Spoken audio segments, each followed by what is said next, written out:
Welcome back, Team TWC. It's your boy TWP Popcorn. Y'all already know what time it is. 10 a.m. Saturday, 10 a.m. Sunday, aka another day in paradise. Y'all already see we got on the Venom Thermal. Shouts out to the Super Saturdays. Y'all know Pig over there doing his thing. Shouts out to Spider Pig for keeping it consistent. Corn in the building. We get up early because we like to do what we do. For those that don't like to get up early, y'all know to come catch me at 10. Hell, I'll be right there with you again. Right back at it. Shouts out to the double dose on the morning slaps. But y'all already know how we do. We got some videos ready for y'all today. So let's get around to it and get into them, right? That back right there. We got the cultivation channel in the building. Y'all know to go link up with the Rumble. Shouts out to the Rumble because we're recording for it too. But let's go.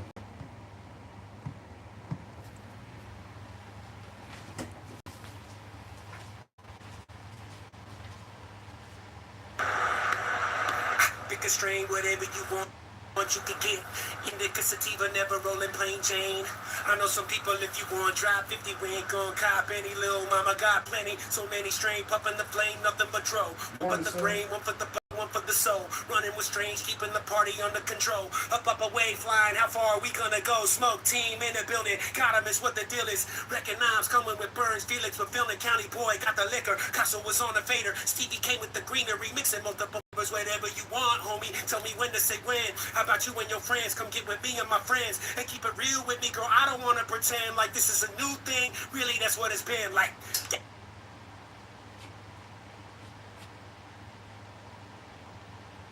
Hey everyone, today we're talking about cannabis reform. In the wake of the 2024 federal elections, the political landscape presents an unexpected but viable path for cannabis reform in the United States. With Republicans maintaining control of the Senate and Donald Trump returning to the White House, the stage is set for legislative action on cannabis banking and broader reforms.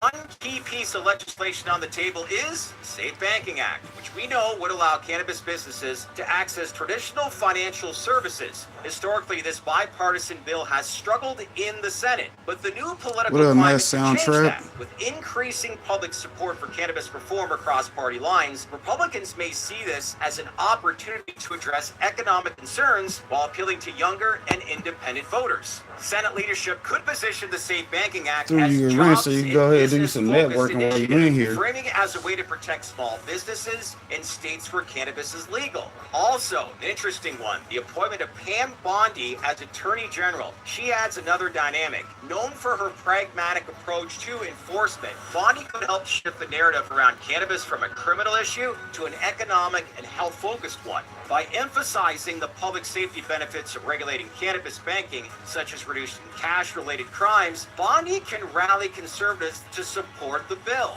Moreover, RFK, Robert Kennedy Jr., and his appointment as Secretary of Health and Human Services. It could pave the way for cannabis rescheduling. Kennedy, as we all know, is a vocal critic of the pharmaceutical industry. He's expressed openness to alternative therapies, including cannabis. Under his leadership, the HHS could collaborate with the DEA to move cannabis from a Schedule 1 to a lower category, recognizing its medicinal value and making it easier to do research and regulate. So, for example, Kennedy could point to states like Florida and Colorado where cannabis is already used to treat conditions like chronic pain and PTSD, demonstrating the therapeutic potential of rescheduling. Together, Bondi and Kennedy represent a unique alliance. Bondi could focus on the regulatory and public safety aspects, while Kennedy could lead the charge on the health benefits of cannabis. This combination could help overcome long-standing opposition within the Republican Party. Public examples of this strategy working include the rapid growth of cannabis industries in states like Missouri and Oklahoma, where Republican leadership has embraced the economic benefits. By highlighting these success stories, the Trump administration could make the case that cannabis reform is not just good policy, but also good politics. What up to the big homie beat after beat? If the Trump administration can align these pieces, pushing the Safe Banking Act in the Senate, leveraging Bondi's legal expertise, and using Kennedy's influence at the HHS to legitimize cannabis as medicine, it could lead to historic progress on cannabis reform in United States. This would not only address a long-standing federal inconsistency, but also solidify bipartisan support for the future of cannabis policy and really the overall industry. So what y'all think? Do you agree with what we've outlined? Is there anything that we've missed? Do you like these appointments within the Trump cabinet? We'd love to hear from you, so leave some comments below. Make sure to always share this video with your network. Click on that bell for all notifications, and if you haven't done so already, make sure to subscribe to our channel because we wouldn't be here without you. Thanks for watching, everyone.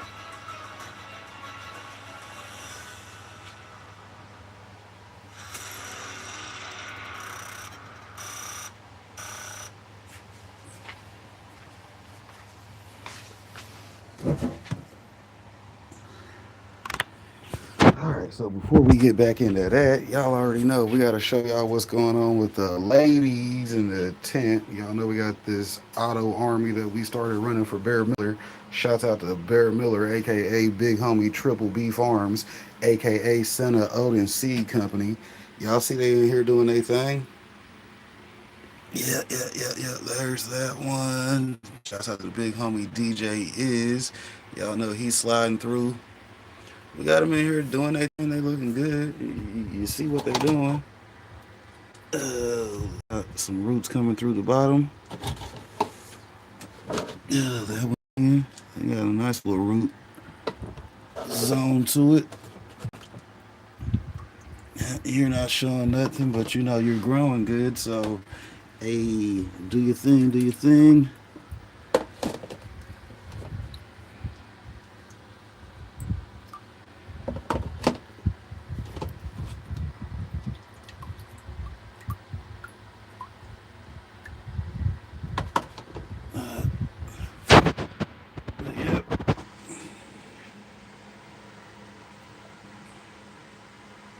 Oh yeah, definitely. Let's see. Let's get back to these videos real quick. I just seen something I'm gonna have to do in a minute.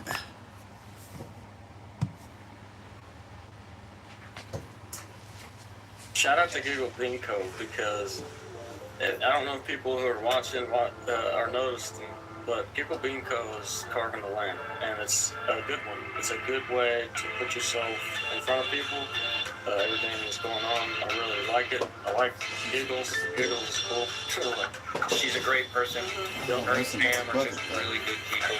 Beautiful heart. She said she took over everything. All the stuff. She has a way of just like wiggling in and being like, hi. Every Friday on the Higher Desert Exotics podcast, we give away packs just like these from Giggle Bean Co.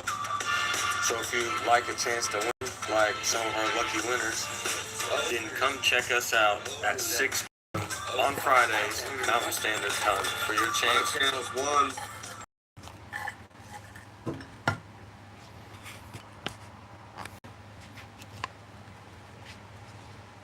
Today on Forbes, why Donald Trump will be good for weed. The cannabis world has high hopes for the second Trump presidency. While 38 states have some form of legal marijuana sales, in a market that's estimated to be $30 billion annually, cannabis is still illegal federally. This means plant-touching companies fall under a punitive tax code meant for illicit drug traffickers that eats into profitability. Despite the seeming ubiquity of dispensaries and Americans smoking, eating, and drinking products infused with THC, unlicensed cannabis sales are still rampant, and legal intoxicating hemp products are sold everywhere. And while the Biden administration began the historic move to reschedule marijuana under the Controlled Substances Act to a less severe category, that process has hit political and bureaucratic roadblocks. A look at Trump's first term in the White House does not exactly paint him as a friend of the industry. Within the first month of his presidency in 2017, the Trump administration put the recreational marijuana industry on notice, threatening, quote, greater enforcement of federal law. Then U.S. Attorney General Jeff Sessions rescinded the Obama-era policies that allowed the recreational pot industry to flourish, sparking fear and paranoia across the industry. But eventually, Trump, who like Biden does not drink alcohol, left the state-licensed marijuana trade alone. Since leaving office, however, his stance has evolved. On the campaign trail, Trump voiced his support for rescheduling, passing bank reform, and reiterated his belief in a states' rights approach to legalization. As a Palm Beach resident, he also expressed his support for Florida's Amendment 3, which would have legalized recreational cannabis in the state, though the measure failed to reach the 60% threshold required for passage. The evolution of Trump's position is why Boris Jordan, the billionaire CEO and chairman of Connecticut-based Curaleaf, a vertically integrated cannabis company with 152 dispensaries across 19 states, says he sees a bright side to a second Trump presidency. Jordan tells Forbes, quote, "I am cautiously optimistic. The one thing that I know about Trump is that if he makes a commitment to do something, he, at a minimum, tries to do it. He doesn't always succeed in doing it, but at least tries." Jordan says that because Trump, quote, to cannabis reform while campaigning this year, and is, quote, on record with his views, the second Trump term will likely be good for the industry. So for the naysayers, that would mean like what they be talking about, like what he said about the wall. He said he would try to get a wall, but that was left to the voters, and the voters denied that because, hey, he suggested it, and it's up to y'all to pay for it. So that's why he left it to y'all for the vote. Didn't happen. It's not his fault. That's what he suggested. Nobody wanted to pay for it though, right? Shit happens, but hell, as far as the banking goes, hopefully that'll be a presidential order. That way, it ain't nothing else left to say about it. Like, yeah, nah, we're gonna let the cannabis industry in here. Y'all making $30 billion a year. We gonna have to collect them taxes off of that and go on about our business until they get rid of taxes, because that'll be what they say. Well, tariffs, and we're gonna charge people for selling weed. Fuck it, that's how America makes its money. Shout out to the new currency coming up, because it's gonna be a cannabis coin. Shout out to that cannabis coin. It's gonna be that thing. I ain't gonna be that hot Tua coin, because we ain't gonna be scamming people, but you know how we do.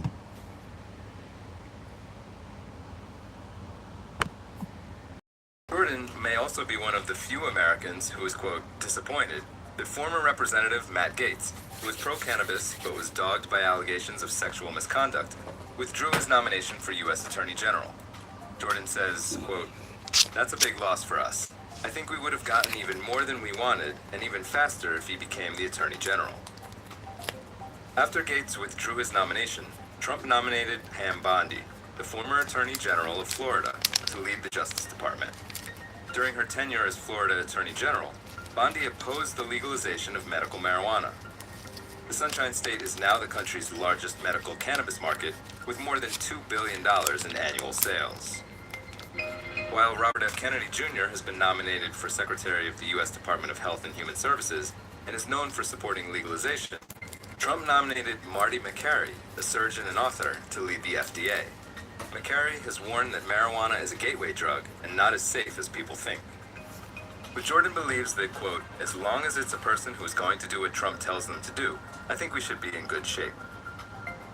The legendary litigator David Boies, who is preparing to argue his case seeking to federally legalize state-licensed marijuana in court in early December, shares Jordan's optimism that a second Trump term will bode well for the cannabis industry. Boies says, quote, "We are much more likely to see positive change. Trump's default is to let the states have it. His inclination is to let people do what they want." For full coverage, check out Will Yakowitz's piece on Forbes.com. This is Kieran Meadows from Forbes. Thanks for tuning in.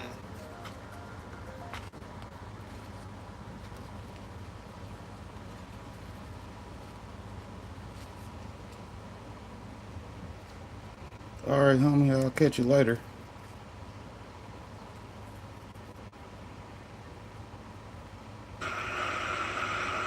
So this is day 3 of the KOV challenge. So one of the things that we're supposed to do is ask a question. And one of the questions I'm interested in is, what do you think about my channel? When I started this channel, I started it, well, for me, I'm a type A personality and I needed to relax. I have some disabilities that are related to stress, and it seems like people like them and watch them. But you guys tell me what you think. Bye.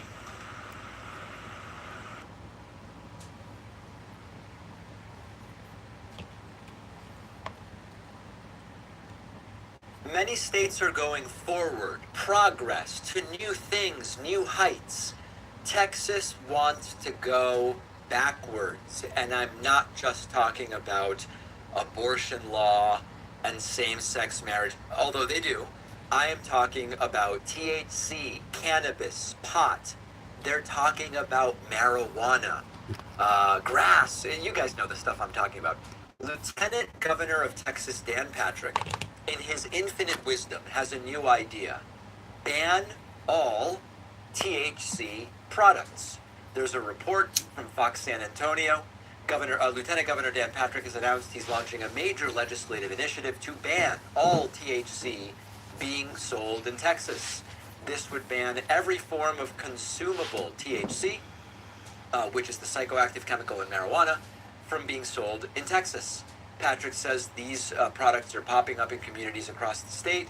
Many stores sell them, beverages that have 3 or 4 times the THC content that might be found in marijuana. Think about how stupid that sentence is. That's not my sentence. Dan Patrick is upset that there are beverages with 3 or 4 times the THC content that might be found in marijuana. In what? In what exactly? What does that even mean? And what size beverage? It doesn't make any sense. So let's take a step back here. Many states going forward saying, hey, of course people should be imprisoned for just having this plant that they want to consume. We actually, maybe we should legalize it, we should tax it, we should use the money for You already know. things the way Colorado and Massachusetts and other states have done. I just fired up, too. What we want to do in Texas, according to Dan Patrick, is a broad sweeping initiative that will lump everything together: medical marijuana, low-dose CBD products that have some THC, high-potency recreational products, edibles, drinks, whatever. No nuance, no differentiation, just ban the whole thing. Doesn't matter if people benefit in a medical context, just just don't do it. Get rid of, I don't know, get rid of Tylenol because some people misuse it. I don't even know what the analogy is. Now, secondly, you can tell from the way that Dan Patrick talks about this that he has no idea what he's talking about. Like when he says, oh, there are beverages with 3 or 4 times the THC of marijuana. What does that even mean? Like, which marijuana, naturally grown or highly concentrated extracts, or what are you talking about? It's these vague cherry-picked statistics that should be an immediate red flag. It's designed to shock me rather than inform anybody. Oh my goodness, it has 4 times the THC of marijuana. Ban it. Wait a second, what did I just say? I don't even understand that. It is legitimate to be concerned about genuinely high potency products. That's a legitimate concern. But then what you should be pushing for is, let's regulate and label this stuff. And I've seen some of the packaging. I read about it in medical journals, of course. I've seen some of the packaging that various products have in states where it is highly regulated and legalized. And it says very clearly, there are 20 grams of THC in this entire package, and each gummy has 1 gram of THC. That comes not from saying ban everything, a blanket ban. That comes from saying let's actually get involved and figure this out. So it's also completely ignoring the economic and the enforcement implications of banning THC. You ban it, you foment a black market overnight. Texas law enforcement is already struggling with resources, not exactly, they have their infrastructure problems in Texas, put it that way. And I guess now that means they'll be chasing down, a mom with CBD gummies for her arthritis or something. And meanwhile, other states are raking in millions in tax revenue from regulated cannabis sales. So it will reinforce the status quo, which, remember, is that the blue states' financial viability and economic flourishing subsidizes the red states. If the red states were a country on their own, they'd go bankrupt because they wouldn't have the blue state money helping them out. So, of course, if it comes out of Dan Patrick's mouth, it's not about protecting Texans. It's about scoring political points with a certain base. It's outdated, it's illogical, it's disconnected from the reality to say ban all THC. Most of the country is moving forward, and Texas is moving backwards, or at least trying to. Hopefully it doesn't happen. Sometimes the people we are closest to are the toughest to shop for. Luckily, there's a gift everyone on your list will love. It is the Aura digital picture frame. I gave one to my mom, preloaded it with pictures of the baby and some of me, right? I mean, please, you hook it up and it's already got... Anyways, he's doing an ad at the end of that, so we'll keep it popping. Shout out to me.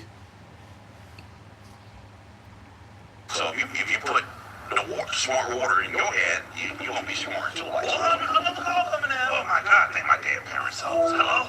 Super friends. We really go by the justice. I couldn't give a damn if you went by the dildo swinging do-gooders. All of you are under arrest. Under arrest? You must be tweaking on some grade A Kryptonian nose candy. Your ass must be on Joker gas. You must be in pocket birds with Apollo. You must have been drinking water. What you mean we under arrest? I for damn sure didn't stutter.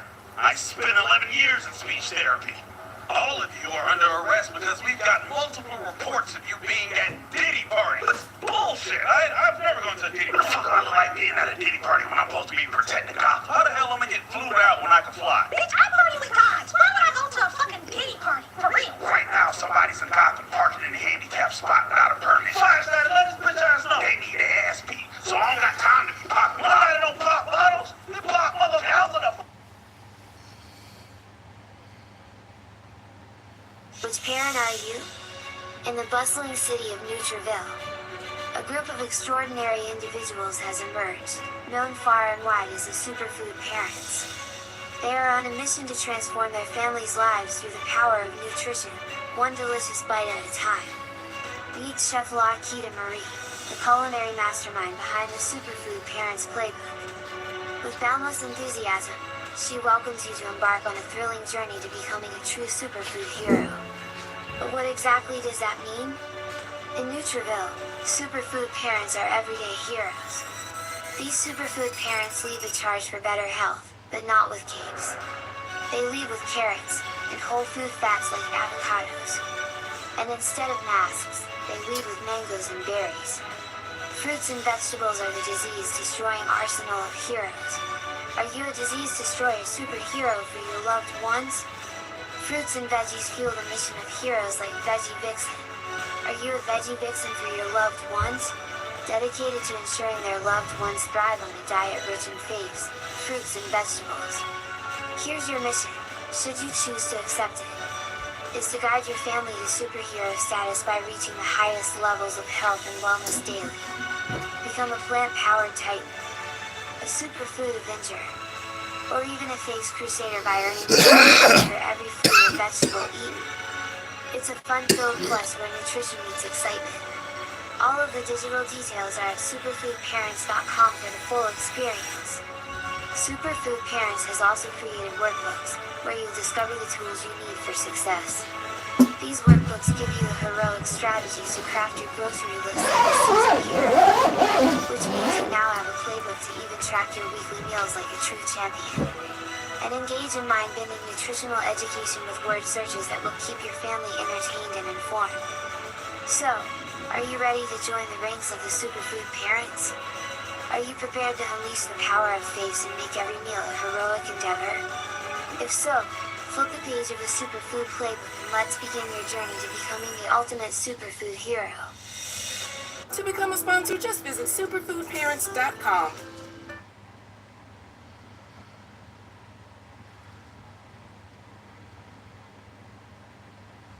Here comes the state compliance update.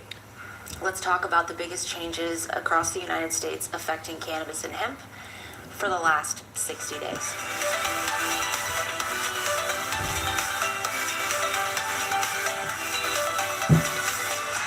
Hey, I'm Morgan Davis. I'm a health and wellness attorney based in Raleigh, North Carolina. Let's talk about how to keep your business protected and thriving.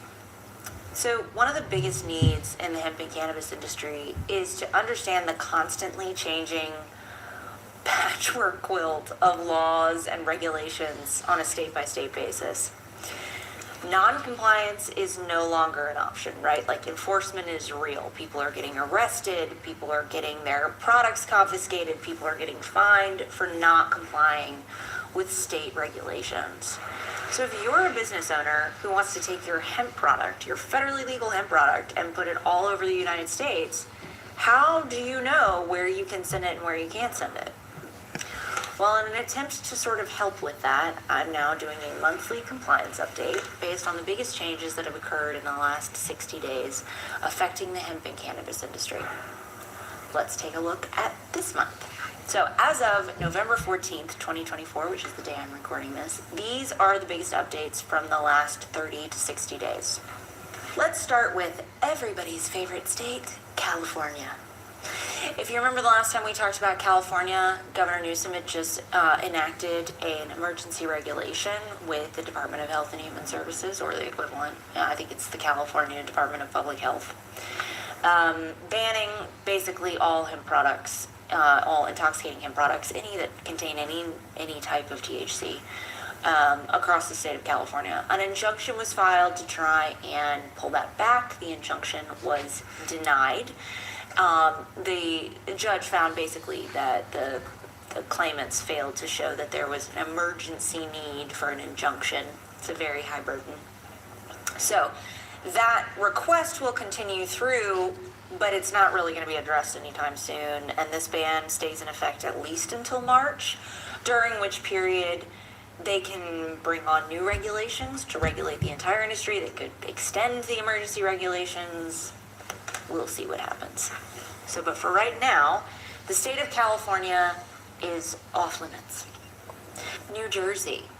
So, New Jersey had a similar thing happen where a law was passed, California emergency regulation, New Jersey actual law passed, suit filed, sponsored by the Americans for Healthy Alternatives Association, good for you guys, and they were partially successful, partially not. The injunction was partially granted, partially denied. As of right now, the state of New Jersey is only enforcing two provisions from the new law. One, no sales to anyone under 21, which, if you've been paying attention, you shouldn't be selling to people under 21 anyway, so shouldn't be a big deal for anybody.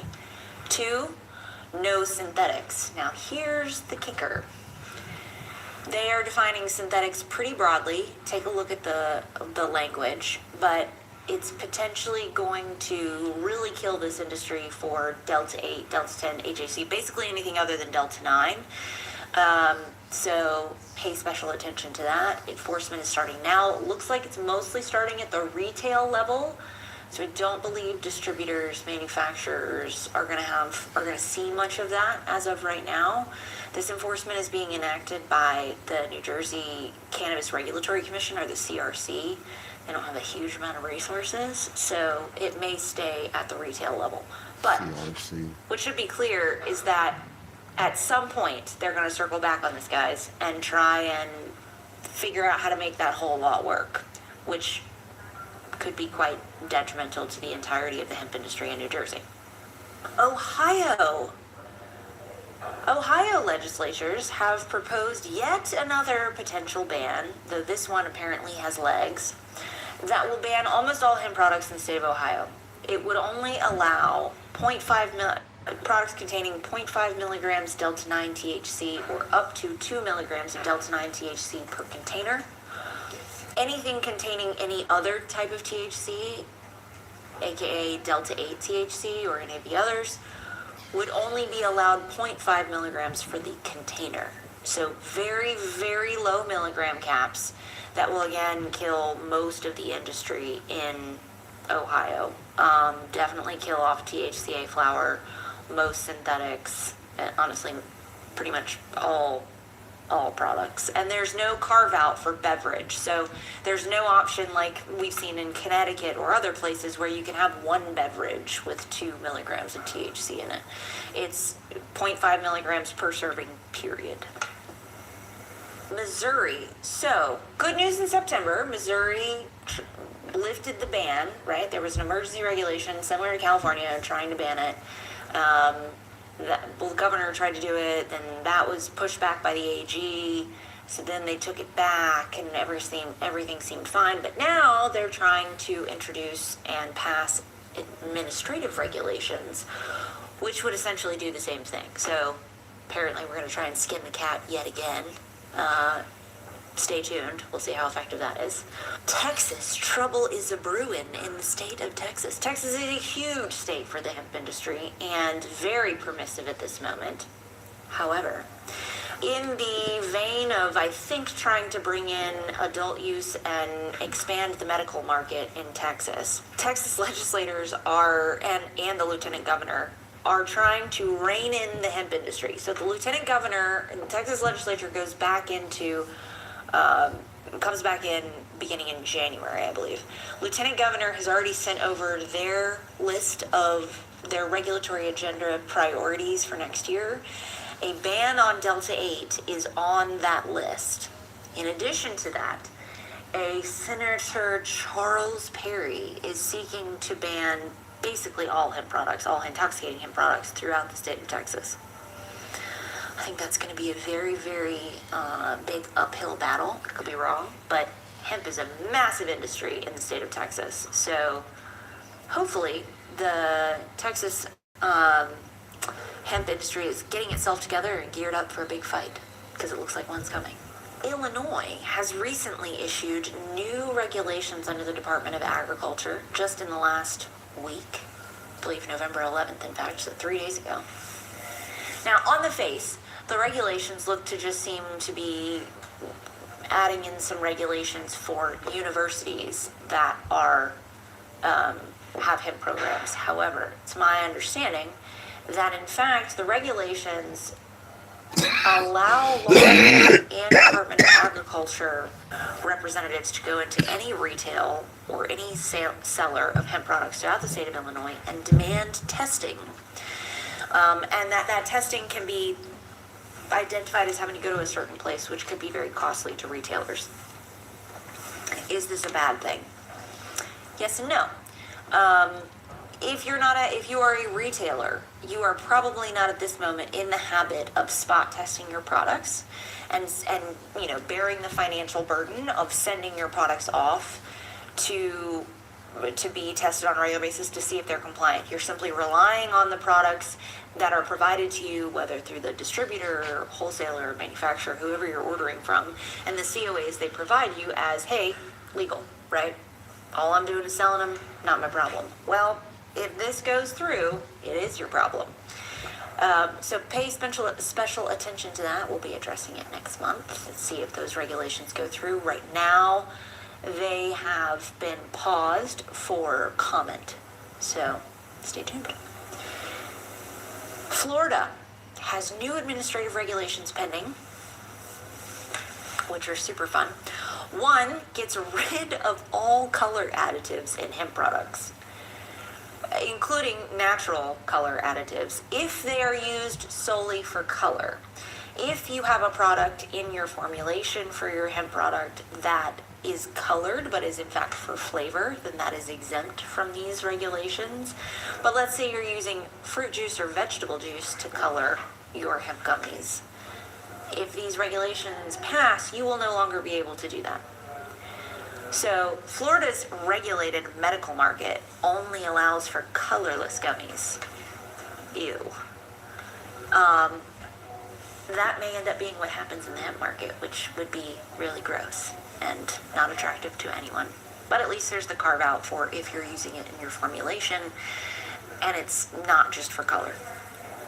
In addition to that, they are upping their standard on child-proof packaging to a much stricter standard than the sort of general idea of your packaging must be child-resistant. COA requirements are now going to require that you list where your batch was made, including the name and the location, which for some people they have no idea because they're buying their extract through a broker. So that might be a higher burden. And finally, it is adding in the word hemp to all of the regulations and applying a total THC standard. Now, that total Delta 9 THC standard in Florida already applies to hemp and to hemp products. So arguably this is not a different move, but there seems to be some lack of enforcement of that standard on hemp flower, which is why THCA flower has continued to proliferate and exist in the state of Florida. If this regulation passes, the FDACS, or the Florida Department of Agriculture and Consumer Services, may take it upon itself to start reining in the flower industry in Florida. Something to be aware of and watch. There's a public hearing for that on December 10th. The comment period goes through the end of December, I think, into January, and then there'll be probably another period of time where they may take into account the comments. Ultimately, the regulations may not be passed at all. This is not the first time they've tried. So, again, stay tuned. Last but not least, our home state of North Carolina.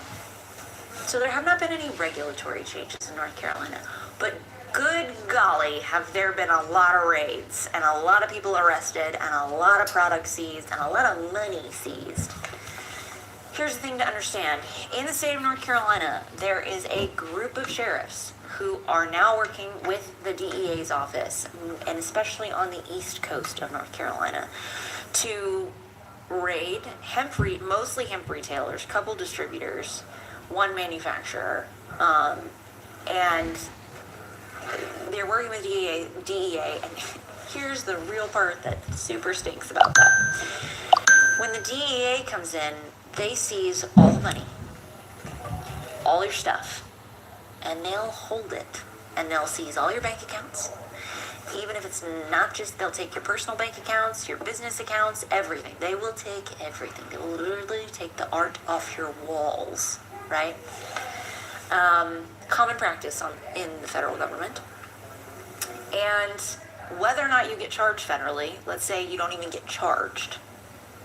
You might get charged criminally by the state. Maybe you don't get charged at all. They are going to hold your stuff and potentially threaten you with criminal charges and or seizure. And you may never see that stuff back. So it's a whole new ballgame in the state of North Carolina for non-compliant products. And the worst part about it is there seems to be a fundamental misunderstanding about what the law is in North Carolina. Hemp and hemp products are legal in North Carolina as long as they comply with the federal and state standard of containing no more than 0.3% delta-9 THC. However, somewhere along the way, somebody has convinced some of the law enforcement around here that the total THC standard is what applies. That the USDA cultivation standard for hemp grown is what gets applied to everything. Not true. We've talked about that in previous videos. We're going to talk about it again. But if you're a stakeholder in North Carolina, be aware that this is a problem right now. Hemp flower, THCA flower, pre-rolls, these are all on the target list. That's the update for this month. I hope this was helpful. If you are looking for some more personal attention and need a 50-state review for your company and your products, please reach out. We do that regularly for our clients. Otherwise, we'll see you next month for the next state compliance update.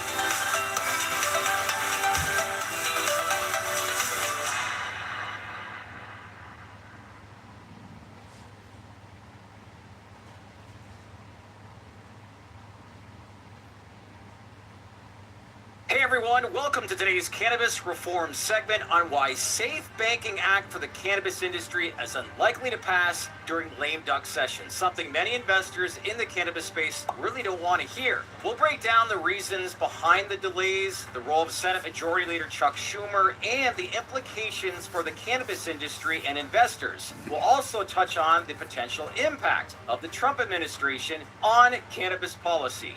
So first up, why it won't pass. The Safe Banking Act, aimed at providing cannabis businesses access to traditional finance services, has faced numerous hurdles. Despite bipartisan support, it has struggled to gain traction in the Senate. One major reason is the competing legislative priorities during the lame duck session. With a limited number of legislative days left, Congress is focused on passing critical budget bills to avoid a government shutdown. So let's now shift to the delays and challenges. The Safe Banking Act has been delayed multiple times due to political maneuvering and opposition from key lawmakers. Senate Majority Leader Chuck Schumer has prioritized comprehensive cannabis reform with social equity components over standalone banking legislations. This approach has slowed the progress of the Safe Banking Act, as Schumer has been reluctant to bring it to a floor vote without broader reform measures. So what is or what was Schumer's role in all this? Chuck Schumer's stance has been a significant factor in the delays. He has emphasized the need for comprehensive reform that includes social equity provisions, which has complicated the passage of the Safe Banking Act. Additionally, Schumer has faced opposition from Republican leaders who have blocked attempts to include the banking reform in larger legislative packages. So on the flip side, one may beg the question that if this were to pass, and here's our perspective, if the Safe Banking Act were to pass, it would have likely have happened already. The bill has passed the House of Representatives multiple times, but has consistently stalled in the Senate. The ongoing delays suggest that there is insufficient momentum to push it through the lame duck session. So if that's the case and it doesn't pass, what's the impression of Schumer that he'll leave behind among the cannabis industry? In the eyes of cannabis investors, Chuck Schumer's tenure as Senate Majority Leader will be remembered for his cautious approach and in a lot of ways incompetence when it comes to cannabis reform. While he's been a vocal advocate for legalization, his insistence on comprehensive reform has hindered the progress of incremental measures like the Safe Banking Act. This has left many in the cannabis industry frustrated and uncertain about the future of federal cannabis policy. Now moving forward, and the new Trump administration and their potential impact. Trump and his administration, they could bring significant changes to cannabis policy, but will it happen? During his previous term, Trump took a hands-off approach to state marijuana laws, despite rescinding the Cole memo.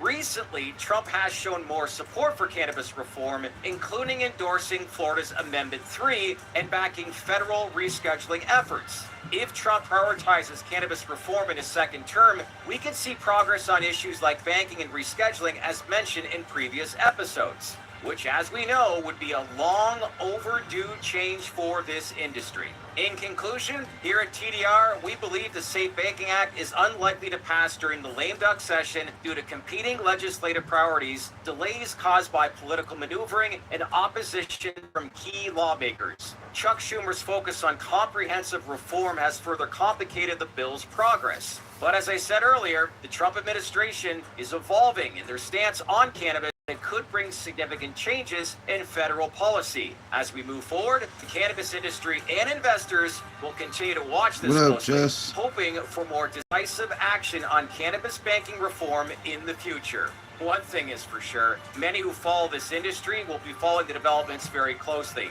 So there you have it. If you have any questions, we'd love to hear back from you. Leave some comments below. Make sure to subscribe to our YouTube channel if you haven't done already, and smash that bell for all notifications. I keep saying this from time and time again, 2025 can't come fast enough. What happens here in the future, we're about to find out. Thanks again, everybody, for watching.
I'm Alex Little with Hemp Law Group, and welcome back to our YouTube channel. Today we're going to focus on what hemp retailers and suppliers should be doing between now and the end of the year when the new permanent hemp rules that were issued on September 27th will officially take effect. These rules represent a huge shift in how hemp businesses will operate in Tennessee, and failing to prepare could result in fines, product seizures, or worse, a potential shutdown. So let's break this down step by step, and let's talk about an actual checklist you can use to make sure your business is ready. Step 1, you need to review and update your licensing. The first and most critical item on your checklist is ensuring that your licenses are up to date and accurate. Under the new rules, all retailers and suppliers must have the appropriate licenses for selling, producing, and distributing HTC products. So what to do? Well, first, make sure each individual location for your business has filed an application for the appropriate license. That means each location, whether it's a retail, distribution, or manufacturing location, or all three, must have applied for the corresponding license. And for each location that's a retail store, you must be at least 1,000 feet from a K-12 school. And contact us if you have any issues with any of that licensing. Now, if your license is out of date at the end of the year, you'll face immediately compliance issues, so this must be a top priority. Step 2, you have to ensure full panel testing for all your products. The next major item on your checklist involves product testing. The permanent rules mandate that all HTC products must undergo full panel testing. This includes not only testing for THC potency, but also checking for harmful contaminants like heavy metals, pesticides, mold, and solvents. So what do you need to do? Well, you need to ensure that you're working with third-party laboratories that are approved that can provide full panel testing results for the products you sell. If you're a manufacturer, you got to begin the process of batch testing your current products to confirm they meet these stringent standards. You need to set up a regular testing schedule to keep up with future inventory needs. And remember, testing isn't just about meeting THC potency limits. It's about overall product safety. Failure to meet these testing standards could prevent you from legally selling your products. So it's important to get it done. Now, step 3, you need to prepare and organize your certificates of analysis, also known as your COAs. Once your products have been tested, you'll need to ensure that you have the necessary certificates from the labs on hand for every batch. You need to keep track of them. The lab is going to keep a copy, but you need a copy too, because these certificates prove that your products comply with the 0.3% THC limit and they meet all the other safety standards. So to ensure that you're doing that, you need to keep them in an easily accessible format, either digital or physical, where if an inspector asks for them, you can easily provide them. And you verify the information on the COAs is up to date, and make sure that each product batch has its own certificate. Now, if you sell in stores, you've got to keep these COAs available to customers, and so you're going to do that through a QR code because every label has to have the QR code. The Department of Agriculture is going to require these COAs during inspections, so will the Department of Revenue. So be proactive and have them organized on hand and accessible. Now, step 4 in your checklist is to review and update the packaging and labeling on your products. These requirements are going to become much more stringent. So by the end of the year, by December 26th, all products must meet not just the child-resistant packaging standards, but have far more information on the label than was ever required before. So what do you need to do? You need to review all of your product packages to make sure they are compliant with the new permanent rules. That means the label must include a full list of ingredients and any potential allergens. It has to have the total cannabinoid content that is in that product. It's got to have warnings about the risks of impairment, keeping the product away from children. It's got to have a QR code that links back to the batch-specific certificate of analysis from the Tennessee-approved lab that tested your products. And finally, double-check that each label complies with the serving size requirements. For edible products, you can't have more than 25 milligrams of cannabinoids per serving. Now, we talked about that in other videos. You can find out about it there, but it's important to have that information on it. Make sure your labels are compliant by the end of the year, or you could face serious sanctions. Now, step 5, you got to organize your retail display. For those of you with physical retail locations, the display rules are changing. As of right now, products have to be maintained behind the counter or in areas that are inaccessible to minors. So you've got to adjust your retail displays to make sure there's no HTC products that are accessible unless your establishment is exclusively for adults that are over 21. And if you are an over 21 establishment, make sure that the signage is clear that no one under the age of 21 can enter without being carded at the door. You also need to confirm that your store isn't located within 1,000 feet of a school unless you were already selling HTC products there at the end of 2023. Now, if you fail to comply with the retail display regulations or the location requirements, you could again face serious fines. Now, for step 6, to prepare yourself for this new regime, you really need to train your staff for this compliance program. Your employees need to be fully aware of the new regulations so they can assist with compliance during inspections and everyday operations. You as a business owner aren't going to be there. Your staff is. Make sure they know what to do. Organize training sessions to familiarize your staff with the new packaging, labeling, display rules, and teach them how to properly handle certificates of analysis to know where they are and other required documentation. Ensure that all of your staff understand the importance of age verification, such as the 21 and up sales rule. You can't sell these products to anybody under the age of 21. Ultimately, well-trained staff will help you stay compliant and help you avoid common violations during random inspections. Step 7, what else can you do? Monitor the regulatory updates and stay proactive. This industry is changing constantly and evolving. Now, the permanent rules are set to take effect at the end of this year. You should expect ongoing guidance and changes and updates from the Department of Agriculture, the Department of Revenue. To do that, you can subscribe to our channel, you can join our newsletter list, or become a client at Hemp Law Group. We keep all of our clients informed about these sort of changes. You can also consider joining industry groups like the Tennessee Growers Coalition to help navigate the future of hemp laws in Tennessee. Ultimately, you should stay proactive. Don't wait until the last minute to implement changes. Start preparing now to make sure that your business is going to be compliant through the end of the year. The permanent hemp rules are about to bring a significant change. So in conclusion, you need to make sure your business is ready. Take steps today to be proactive. Ensure you're in compliance. Follow this checklist, review licenses, get full panel testing, update your packaging and labels, prepare your retail store, train your staff, and stay informed. If you don't do that, you can really incur costly penalties. If you do it correctly, though, you continue operating your business successfully. If you ever have any questions about any of this or need help navigating these challenges, find us here at Hemp Law Group. You can find us on the YouTube channel. You can find us on the web at hemplawgroup.com. We appreciate your time. We hope we can help you.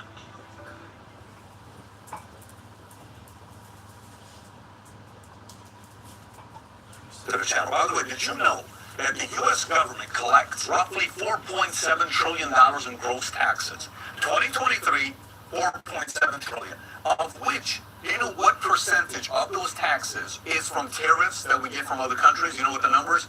Only $80 billion. That's it. Now, this is why this is so weird. The $80 billion that we collect, if you go back and look at the history of America, where we got our income from to pay for everything, you know 100% of the money, the taxes that the U.S. government collected just a little over 100 years ago was from tariffs. If you look at this chart, it'll show you tariff revenue as a share of total federal receipts from 1798 to 2023. Go all the way back to 1798. Look at that. 100% of the revenue the U.S. government got was from tariffs. And every time you see a drop off, you see that one right, 1812, it drops off to 45% because they wanted to collect taxes from you and I. That's because of the War of 1812. Another crisis, another war.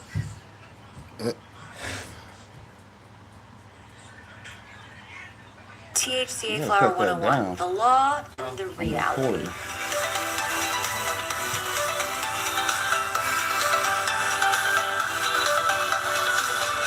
Hey, I'm Morgan Davis. I'm a health and wellness attorney based in Raleigh, North Carolina. Let's talk about how to keep your business protected and thriving. THCA flower is the hottest product in the market.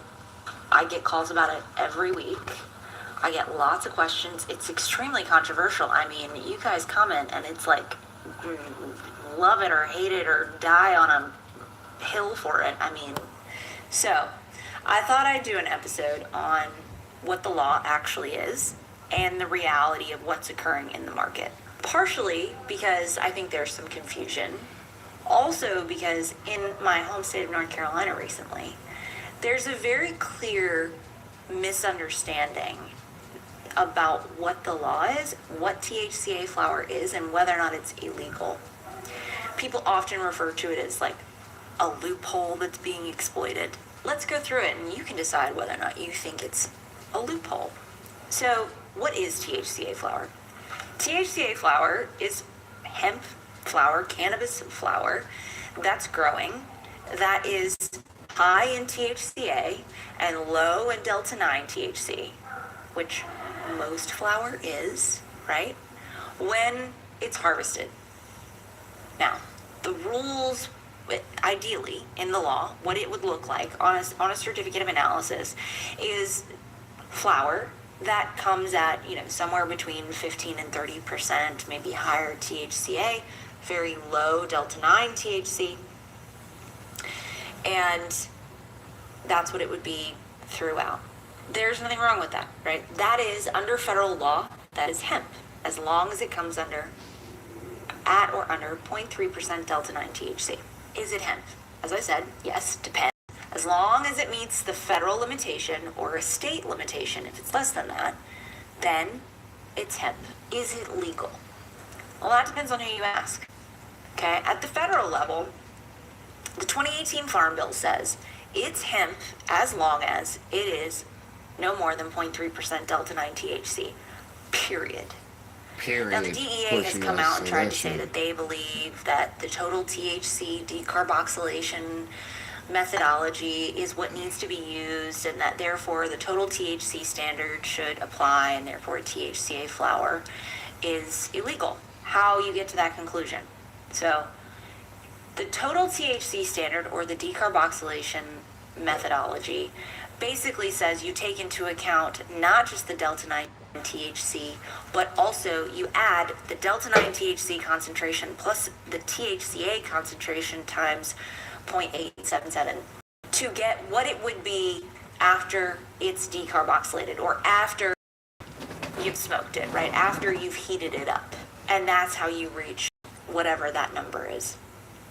Now, the DEA issued this not as a regulation, they issued it as an opinion letter. And a lot of people got very nervous about that. Until the 4th Circuit, 2 months ago, we talked about this in September, says, again, federal law, 2018 Farm Bill says the only thing that matters is the Delta 9 THC standard. And if Congress wants it to be some other way, then Congress needs to change the law. And that the DEA's position on things like THCO, Delta 8, THCA, is not the authority, and not the best authority even, because that is not the historical way that the DEA has worked. So, what does that say to me? That says that the Delta 9 standard at the federal level is what matters, and so as long as you have THCA flower that complies with the 0.3% or less Delta 9 standard, it is legal. State by state level. Depends on the state you're in, right? Some states have adopted the total THC standard, which takes into account both the THCA concentration and the Delta 9 concentration. In those states, it is practically impossible to have THCA flower that is compliant. In a Delta 9 state, like North Carolina, which is a Delta 9 standard that mirrors the federal standard, THCA flower that complies with the Delta 9 THC limitation is legal. It's legal. It's in a statute. Here's where the confusion seems to come in. The USDA, or the U.S. Department of Agriculture, when the 2018 Farm Bill passed, was given the authority over cultivation of hemp across the United States. What that looks like. States either had to come up with their own plan and submit them to the USDA for approval, or they had to choose not to grow hemp, or they had to submit to the USDA's authority, meaning, like in North Carolina, we got rid of our hemp program, so anybody who wants to grow hemp in North Carolina has to do so under the USDA. In many, many other states, they have their own program. But all states now have to have a program that complies with the USDA cultivation standards. The USDA cultivation standards, which only apply to hemp that is being cultivated and grown. It does not apply to it after it has been harvested, and it does not apply to something that is a finished good. Says that hemp, while it's being grown, must be tested under a total THC standard within 30 days of harvest. And that hemp, while growing, must meet that 0.3% total THC standard. Okay? Within 30 days of harvest. Now, those same regulations allow for a variance, a certain amount of going over that can either be remediated or that can cause the hemp to be destroyed. In no case, in very few cases, does it talk about criminal culpability. In very few cases does it talk about how that then affects what happens in the stream of commerce. Why? Because those regulations do not apply to end products, to consumer goods. So we have somewhat of a disjointed law where flower must be grown by a total THC standard. Okay? but it can be in the market in many places and at the federal level at a Delta 9 standard. Both are legal. What happens is, because there's a lack of understanding between these two, and also because law enforcement doesn't like it, there's all sorts of law enforcement action that is happening saying that THCA flower is really marijuana and it's hot hemp and it's a loophole and, you know, it's bad, bad, bad, bad, bad. Now listen, if you have hemp flower out there that's over 0.3% Delta 9 THC, it's illegal, guys. It's illegal at the federal level. It's going to be illegal at your state level. It's illegal, all right? It's marijuana. There's no getting around that. But if you are in a Delta 9 state and you have THCA flower that is compliant with the Delta 9 standard, it's legal. And it's really unfortunate that that is a misunderstanding. And it's really causing a lot of problems for retailers and distributors who are being held to something other than the legal standard. And it's time for the hemp industry, especially those who want to preserve the ability to provide THCA flower to consumers who love it, by the way. Like, people love this stuff. You gotta start advocating for yourself. Join an organization. Start putting people together to push back against law enforcement and push back against, in legal ways, by the way, guys, I'm saying advocacy channels, to push back against law enforcement, to push back against legislators who are trying to say that this shouldn't be allowed, right? Should you be able to sell this stuff to people under 21? No, you shouldn't. Should you be able to, you know, have it everywhere unregulated, not label it properly, not have it tested properly? No, none of that. Nobody's advocating for that, right? Common sense regulations. But is THCA flower in and of itself illegal? No, it's not. Not in the law and not in reality. If you have questions about THCA flower and whether or not it's a good add to your business, give us a call and let's talk about the risk.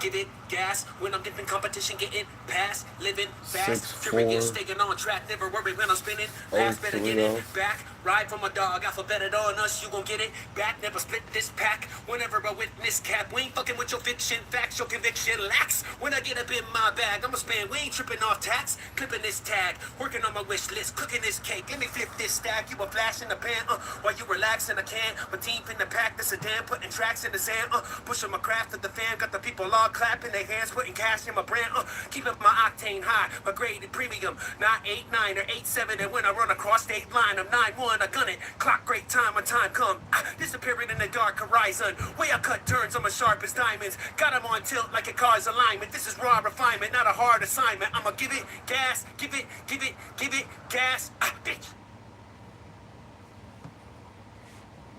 Anyways, y'all know to go check out the Rumble, y'all know to go check out the YouTube. Y'all know what time it is. Another day in paradise. I'll see y'all tomorrow because it'll be Sunday, our regular scheduled programming over there.